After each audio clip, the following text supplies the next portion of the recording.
تو اس میں سے کچھ حصہ غریبوں اور مسکینوں کو بھی دے دیں، لیکن ہم نہیں دیتے۔ لیکن رزق ہمیں تب ملتا ہے جس وقت ہمارے نصیب میں لکھ دیا گیا ہو۔ تاہم کچھ لوگ توکل اور یقین کی کمی کا شکار ہو کر قبل از وقت ہی ضرورت سے زیادہ طلب کرتے ہیں۔ انہیں زیادہ تو نہیں ملتا، لیکن پھر لالچ، حسد اور کمینگی، خود غرضی کا شکار ہو کر بعض اوقات ناجائز اور حرام ذرائع استعمال کرتے ہیں۔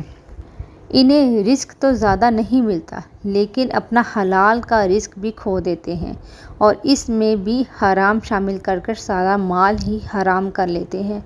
حلال کی طلب رکھ کر جتنا کمائے، اسلام میں کوئی بھی اور کسی بھی قسم کی پابندی نہیں۔ اسلام نے تو حلال رزق کمانے کا طریقہ بتایا ہے، تجارت اور کاروبار کے مکمل اصول سکھائے بھی ہیں اور بتائے بھی ہیں۔ یہ ایک حقیقت ہے کہ جب تک ہم اسلامی حدود اور شریعت اسلامیہ کی تعلیمات کے مطابق ملازمت، کاروبار، کھیتی باڑی اور تجارت کرتے ہیں تب تک سب کچھ ٹھیک رہتا ہے، لیکن جب ہم شرعی حدود سے تجاوز کرتے ہیں اور احکامات الہی کی خلاف ورزی کے مرتکب ہونے لگتے ہیں تو ہمارے رزق میں سے برکت، فضیلت اور وسعتیں اٹھنا شروع ہو جاتی ہیں، اور پھر ہمیں خود بھی سمجھ نہیں آتی کہ ہمارا اتنا پیسہ، اتنا مال دولت اچانک ہی کہاں چلی گئی، اور یوں بڑی بڑی فیکٹریوں، زمینوں، جائیدادوں، بڑے بڑے بنگلوں، محلوں اور کارخانوں کے مالک بھی چند دن میں ہی بیکاری بن جایا کرتے ہیں۔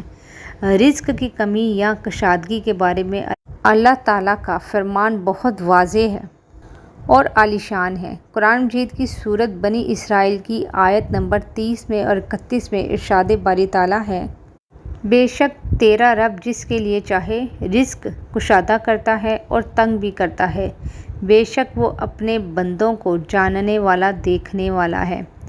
اور اپنی اولاد کو تنگ دستی کے ڈر سے قتل نہ کرو، ہم انہیں بھی رزق دیتے ہیں اور تمہیں بھی، بے شک ان کا قتل کرنا بڑا گناہ ہے۔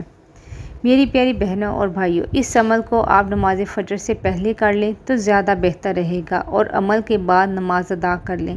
یہ بات ذہن میں رکھیں کہ یہ عمل بڑا ہی قیمتی ہے، لیکن اس عمل کی کوئی زیادہ شرائط بھی نہیں ہے۔ یہ ایسی شرائط ہیں جنہیں ہر کوئی بآسانی کر سکتا ہے۔ اس عمل کو مرد بھی کر سکتے ہیں، خواتین بھی کر سکتی ہیں۔ اگر کوئی کاروبار کرتا ہے یا نوکری کرتا ہے، اس کے رزق میں انشاءاللہ تعالیٰ برکتیں، فضیلتیں اور وسعتیں پیدا فرما دیں گے۔ اللہ رب العزت کی طرف سے انشاءاللہ رحمت اور کشادگی کے تمام بند دروازے اس بندے کے لیے کھول دیے جائیں گے۔ لیکن ناظرین، اس کے پڑھنے کے دوران آپ نے ایک دو باتوں کی بڑی پابندی کرنی ہے۔ جس نے یہ پابندی کے ساتھ عمل کر لیا وہ انشاءاللہ تعالیٰ کامیاب ہو جائے گا۔ اگر آپ ان شرائط پہ عمل کر لیں گے تو انشاءاللہ عز و جل آپ کی زندگی سنور جائے گی۔ کچھ وظائف ایسے ہوتے ہیں کہ ان کی شرائط پر اچھی طرح عمل نہ کیا جائے تو وظائف کبھی بھی اس قدر اثر نہیں دکھاتے جیسا کہ ہم آپ کو ان کے بارے میں بتاتے ہیں۔ اس لیے میں آپ سے بار بار یہی کہتی ہوں کہ آپ نے جو بھی عمل کرنا ہو، اگر آپ اس عمل کی شرائط پر، ان باتوں پر پابندی کریں تو انشاءاللہ تعالیٰ آپ چند دنوں میں ہی دیکھیں گے کہ آپ کی زندگی میں کس قدر خوشیاں لوٹ کر آتی ہیں، کس قدر تنگ دستی اور مفلسی ختم ہو جاتی ہے، کہاں سے اللہ تعالیٰ آپ کے قرضے کی ادائیگی کا انتظام فرماتا ہے، آپ کو پتہ بھی نہیں چلے گا، کس کس طریقے سے آپ کی حاجتیں، ضرورتیں پوری ہو جاتی ہیں، آپ حیران رہ جائیں گے۔ اللہ تعالیٰ آپ کو چند دنوں کے اندر اندر ہی غنی فرما دے گا انشاءاللہ تعالیٰ۔ آج کا یہ عمل صرف 2 آیات کا عمل ہے، صرف 2 آیات ہے۔ آپ نے اس کو کس طرح کرنا ہے یہ میں آپ کو بتانے جا رہی ہوں۔ کثرت رزق اور سامان دنیاوی کے لیے آج کے اس بابرکت دن ہی اس عمل کو شروع کرنا سب سے افضل اور بہتر یہ ہے کہ اس عمل کو کرنے کے بعد ہی نماز فجر پڑھی جائے۔ قبلے کی جانب آپ نے منہ کر کے اس عمل کو پڑھنا ہے۔ عمل کے دوران کسی کے ساتھ کسی قسم کی کوئی بات چیت نہیں کرنی، بلکہ مکمل توجہ اور دھیان سے مکمل عمل کرنا ہے۔ اب میں اس کا طریقہ کار آپ کو بتاؤں گی۔ میری پیاری بہنوں اور بھائیوں، آپ نے نماز فجر کے بعد اس کو پڑھنا ہے، اور جب آخری دن یعنی 7ویں دن پڑھیں گے تو آپ نے صرف 33 مرتبہ پڑھنا ہے، یعنی کہ آپ نے پہلے دن جب شروع کرنا ہے تو 160 بار پڑھتے رہنا ہے، اور جب آخری دن ہوگا تو آپ نے 33 مرتبہ پڑھنا ہے۔ پھر انشاءاللہ تعالیٰ اس کی طرف سے رحمت و شفقت و رزق کی کشادگی کے تمام دروازے کھل جائیں گے۔ آپ نے جب اس وظیفے کو شروع کرنا ہے تو وظیفہ شروع کرنے سے قبل آپ نے اچھی طرح غسل کر لینا ہے، اور کوئی ہلکی سی خوشبو آپ نے اپنے کپڑوں پر لگا لینی ہے۔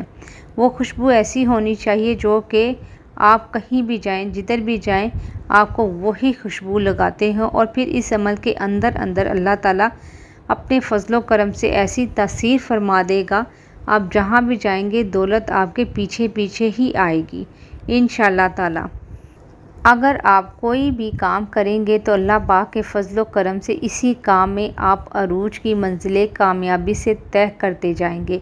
لیکن اس عمل سے پہلے آپ نے 2 رکعت نماز نفل صلاۃ الحاجات کے پڑھنے ہیں، اور سچے دل سے توبہ کرنی ہے کہ آئندہ حرام رزق سے ہمیشہ ہمیشہ کے لیے بچوں گا، اور کبھی حرام رزق کے قریب بھی نہیں جاؤں گا۔ اور جب آپ کے گھر میں اللہ تعالیٰ کے فضل و کرم سے رزق آنا شروع ہو جائے تو پھر آپ نے اس میں سے اللہ تعالیٰ کا حصہ بھی ضرور نکالنا ہے، یعنی کوئی نہ کوئی چیز صدقہ ضرور کرنی ہے، اور یہ آپ نے لازمی کرنا ہے۔ سب سے پہلے آپ نے 1 مرتبہ بسم اللہ الرحمن الرحیم پڑھنی ہے، اس کے بعد 21 مرتبہ اول اور آخر درود پاک پڑھ لیں۔ درود ابراہیمی پڑھیں گے تو بہت افضل ہے، بہت مبارک درود پاک ہے، اور سب سے بہترین فضیلت والا درود پاک ہے۔ اگر کسی کو نہیں آتا تو بہتر ہے کہ یاد کر لیا جائے۔ درود پاک پڑھنے کے بعد آپ نے جو آیات پڑھنی ہے وہ سورۃ طلاق کی ہیں، جو 28ویں سپارے کے اندر موجود ہے۔ آپ نے یہ 2 آیتیں 160 مرتبہ پڑھنی ہیں، اور وہ آیت نمبر 2 اور 3 ہے، جس کو آپ نے 160 کی تعداد کو مکمل کرنا ہے۔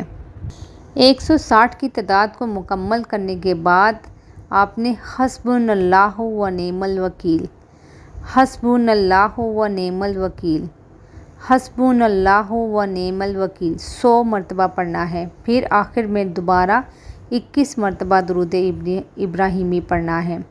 میری پیاری بہنوں اور بھائیوں، اس عمل کو اوپر بتائی گئی تعداد کے مطابق ہی پڑھیں۔ انشاءاللہ تعالیٰ اللہ پاک آپ کی دنیا اور آخرت دونوں بہتری فرمائے گا، اور آپ کبھی محتاج نہیں ہوں گے۔ آپ کی نسلیں بھی محتاجی سے بچ جائیں گی۔ آپ نے اس عمل کو 7 دن تک مسلسل کرتے رہنا ہے، اور آپ نے اس عمل کو اس ترتیب کے ساتھ ہی کرنا ہے۔ اس کے ساتھ ساتھ تمام دینی احکامات پر عمل کرنا ہے۔ بہت ہی برکتوں، فضیلت اور رحمتوں والا مہینہ ہے، اور اس کے جو دن بچے ہیں پہلی عشرے کے، آپ نے لازمی ان کے اندر یہ عمل کو کر لینا ہے۔ انشاءاللہ تعالیٰ بہت مجرب ہے، آپ کو بے حد فائدہ حاصل ہوگا۔ یقین کی پختگی کے ساتھ اللہ پہ اچھا گمان رکھتے ہوئے عمل کو کریں گے تو آپ کو ساری زندگی فائدہ ملے گا۔ خود بھی اس عمل کو کیجیے گا اور ویڈیو کو شیئر کر دیجیے گا۔ جزاک اللہ۔